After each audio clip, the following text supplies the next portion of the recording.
Hi everyone, this is Miss Hope from Monroeville Public Library's Children's Room, and we're here for another episode of Toddler University. Today we're going to be talking a little bit about sensory play. There's so much to say about this. We've divided into two. This one's just going to be a little bit informational. Next time, the next episode, we're going to be making a lot more. I have some pretty cool examples I'm going to show you.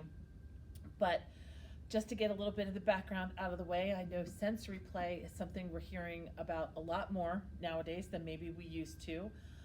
A lot of people wonder what that is, and it's anything that allows the kids to explore their world using their senses.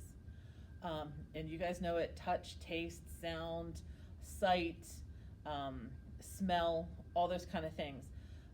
So using those senses to kind of explore how things work. This type of play has become more popular and talked about a lot more because people have started to learn a little bit about what it does for the child and the child's brain. In everyone's brain, there's a bunch of neurons, and there's spaces in between them, and that's how communication, that's how your brain sends signals and everything. Sensory play is shown to make the connections a little bit better between the neurons, a little bit better, a little bit stronger, and has actually created some that might not be there if they're not as exposed to the sensory play. Sensory play has been shown to support language development. When they have these different experiences, when they explore the world, they learn different things to say, different ways of describing things. It fosters cognitive growth. The first 5 years of life are when the most rapid changes and the most rapid brain growth happens in your child. So the more experiences they can have in those first 5 years, the better. Fine and gross motor skills, which we've talked about a lot, sensory play uses a lot of those and enhances a lot of those. Problem-solving skills. Think of this as the groundwork for math and science. We all want our kids to be good at math and science, mostly because we don't want to have to help them with their math homework. But this is the groundwork for that. The problem solving that they learn here is something that they'll apply as they get older. And of course, there's the social interaction, enhancing memory.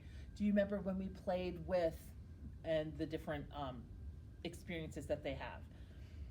You hear sensory experiences and sensory play come up a lot when people talk about kids with special needs. It's great for kids with special needs. As the mother of a special needs child, 100% advocate for it. However, it's just as important for a typical child to have the sensory experiences. They just kind of consume them a little differently. So they're important for every child. It's a wonderful way if you have a child who's frustrated or has a lot of anxiety and nervousness. Sensory play has been shown to be one of the best ways of helping a child calm and learn to self-regulate. I mean, think about it. 2-3 years ago, fidget toys were the rage. It was something to keep people calm when they were getting anxious and everything. And all fidget toys really are little tiny sensory toys. So it works. And sensory play, what I like about sensory play is it can be as complicated or as easy as you make it. Some examples, and speaking of making it really simple, when my kids were little, one of my favorite things to do with them was to get a container, whether it was a dishpan or a bucket or something of water, and give them spoons and cups and bowls and turkey basters and all kinds of pitchers and things like that for them to play. And just that, the feeling of the water, the pouring of the water, you're hearing it, you're smelling it, you're seeing it. All of that is sensory play. And that's something most of us do anyway, that we never thought of as something special, but it is something special. You are growing your child's brain when you give them experiences like that. If you notice, I'm sitting here playing. Play-Doh is a very popular and very often a favorite sensory play. Again, there's smell, there's touch, there is all kinds of rolling and seeing how different things work with the Play-Doh. You can just give them things from around the house to practice with. In kindergarten readiness, we're talking about scissor skills, cutting for an older toddler, 3 and 4 would be really good, but just pushing it down, making fingerprints, taking a toy and kind of pushing it down and seeing what happens and what it does. All of those sound so easy, but they're so essential for growing a child's brain. But Play-Doh's not the only option. I'm including some recipes that I found when I was in the preschool classroom to be really excellent in giving kids different experiences with different textures and things. You can use food coloring with the different recipes. That way they're kind of getting a visual input. You can use essential oils, which will give the kids kind of an olfactory, a smell kind of experience. That's good too. Again, it's whatever works for you, whatever works for your child, whatever works for your family. That's great. Lavender is another relaxing smell. Playing with Play-Doh, a kid who's anxious and getting frustrated, maybe there's a lot of family visiting or whatever, giving them that with maybe some lavender essential oil, and the smell and the play will relax them. Something silly like a colander with some dried pasta and sticking them through the little spots on the colander is always fun.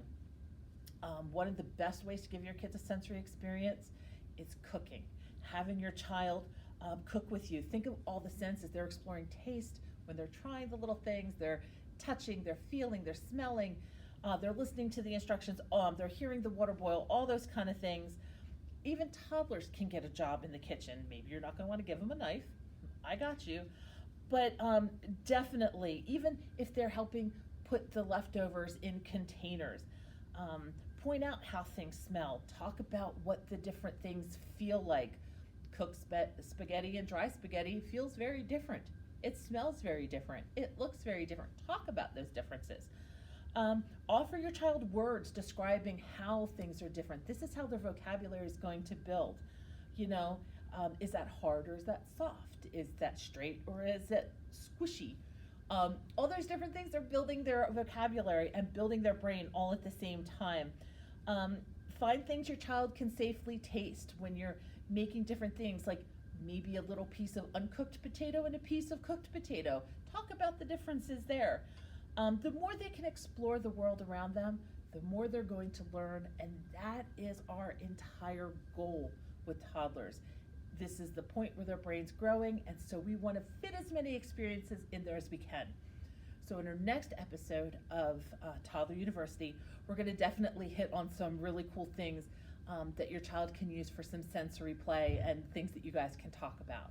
So until then, check out in the comment section. I'm going to put up the different recipes. There's 3 ones that I really like and really enjoy, all edible and all safe for your child. All right, so take care. Thank you very much. See you next time.